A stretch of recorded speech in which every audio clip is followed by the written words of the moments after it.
Hello friends, welcome to my channel. ఈరోజు మనం healthy bun dosa prepare చేద్దాం. దాని కొరకు ముందుగా నేను పావు కప్పు బొంబాయి రవ్వని ఒక మిక్సింగ్ బౌల్లోకి తీసుకుంటున్నా. అలాగే హాఫ్ కప్పు ఓట్స్ ఇదే మిక్సింగ్ బౌల్లోకి తీసుకోవాలి.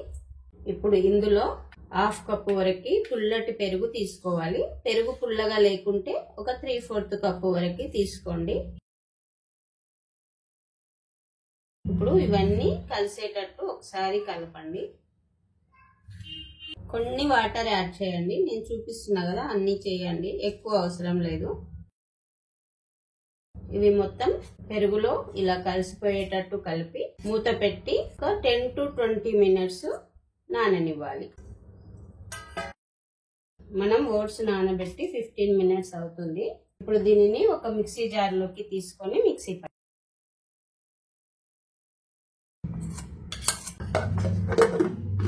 ఇప్పుడు దీనిని మిక్సీకి పడదాం.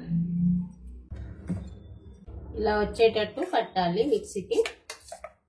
అంటే ఈ కన్సిస్టెన్సీలో ఇలా ఉండాలి.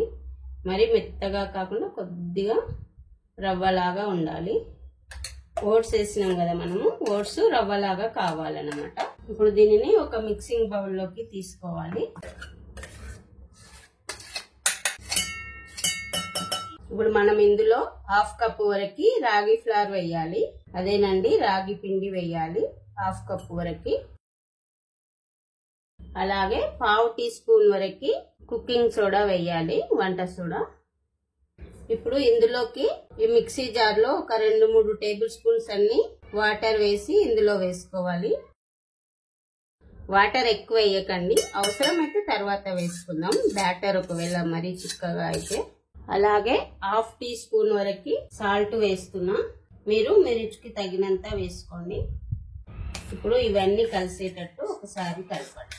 బ్యాటర్ ఇదే కన్సిస్టెన్సీలో ఉండాలి. మరి చిక్కగా ఉండొద్దు, అంటే కొద్దిగా చిక్కగా ఉండాలి, మరి ముద్దగా ఉండొద్దు, ఇలా ఉండాలి. అలాగే మరీ పలచగా కూడా ఉండొద్దు. ఇప్పుడు మనం బన్ దోశకు కావాల్సిన తాలింపు రెడీ చేద్దాం. తాలింపు కొరకు ముందుగా స్టవ్ ఆన్ చేసి స్టవ్ పైన ఒక కడాయి పెట్టాలి. అది వేడెక్కాక ఒక 1 టేబుల్ స్పూన్ వరకు ఆయిల్ వేయాలి. ఇందులో హాఫ్ టీ స్పూన్ వరకు ఆవాలు, హాఫ్ టీ స్పూన్ వరకు జీలకర్ర వేసుకోవాలి. కొద్దిగా వేగిన తర్వాత కొద్దిగా పసుపు వేయాలి. పసుపు ఆప్షనల్, మీ ఇష్టం ఉంటే వేసుకోండి, లేకుంటే లేదు. ఇప్పుడు ఇందులో ఇలా సన్నగా కట్ చేసిన కరివేపాకు, అలాగే పచ్చిమిర్చి వేయాలి. 2 సన్నగా కట్ చేసి వేయాలి. 1 టేబుల్ స్పూన్ వరకు శనగపప్పు వేయాలి. శనగపప్పు కొద్దిగా కలర్ చేంజ్ అయ్యే వరకు వేయించాలి. శనగపప్పు వేయడం వలన బన్ దోశ గుల్లగా వస్తుంది, ఫ్లఫీగా వస్తుంది. శనగపప్పు కొద్దిగా కలర్ చేంజ్ కాగానే ఇలా సన్నగా కట్ చేసిన ఆనియన్ ముక్కలని, నేను ఒక ఆనియన్ తీసుకున్నా. అలాగే ఒక క్యారెట్ను ఈ విధంగా తురిమి వేసుకోవాలి. ఇప్పుడు వీటిని పచ్చివాసన పోయే వరకు 1 మినిట్ వేయిస్తే సరిపోతుంది, ఉడికించాల్సిన అవసరం లేదు. బ్యాటర్లో తాలింపు వేసి చేయడం వలన బన్ దోశకి మంచి టేస్ట్ యాడ్ అవుతుంది. ఇప్పుడు స్టవ్ ఆఫ్ చేసి కొద్దిగా చల్లారనివ్వండి. ఇప్పుడు తాలింపు కంప్లీట్ గా చల్లారింది. ఇప్పుడు ఇందులో వేసి కలపాలి. అంటే మనం ప్రిపేర్ చేసిన బ్యాటర్ ఉంది కదా, అందులో వేయాలి. ఈ తాలింపు వేసి ఒకసారి ఇవన్నీ కలిసేటట్టు కలపండి. ఇప్పుడు మనం ఈ బ్యాటర్ తో బన్ దోశ ప్రిపేర్ చేద్దాం. ఇప్పుడు మనం బన్ దోశ ప్రిపేర్ చేయడానికి ఇలా తాలింపు పెట్టే కడాయి ఉంటుంది కదా చిన్నది, దాన్ని స్టవ్ పైన పెట్టాలి. అది వేడెక్కాక కొద్దిగా ఆయిల్ వేయాలి. ఇప్పుడు మనం ప్రిపేర్ చేసిన బ్యాటర్ ఉంది కదా, దానిని కొద్దిగా తీసుకొని ఈ కడాయిలో వేసుకోవాలి.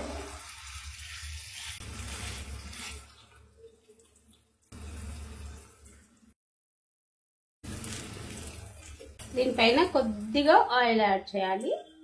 ఇప్పుడు మూత పెట్టి కింది సైడ్ కొద్దిగా కలర్ చేంజ్ అయ్యే వరకు ఉంచాలి. అంటే ఒక 2 మినిట్స్ ఉంచాలి. కింది సైడ్ కొద్దిగా ఫ్రై కాగానే ఫ్లిప్ చేసుకోవాలి. కొద్దిగా జాగ్రత్తగా చేసుకోవాలి. సేమ్ కింది సైడ్ కూడా ఇదే కలర్ వచ్చే వరకు ఉడికించాలి. ఇప్పుడు బందోసా రెడీ అయిందండి. తీసి సర్వింగ్ ప్లేట్లోకి వేసుకుందాం. అంటే 2 సైడ్స్ బాగా ఉడికిన తర్వాత తీయాలి. అంతేనండి, హెల్దీ బందోసా రెసిపీ రెడీ అయిందండి. ఈ రెసిపీ కనుక నచ్చితే ఒకసారి ట్రై చేసి మీకు ఏ విధంగా వచ్చిందో కామెంట్ సెక్షన్ లో చెప్పండి. అదే విధంగా నా వీడియో కనుక నచ్చితే ఒక లైక్ చేసి నా ఛానల్ ని సబ్స్క్రైబ్ చేయడం మర్చిపోకండి. Thanks for watching.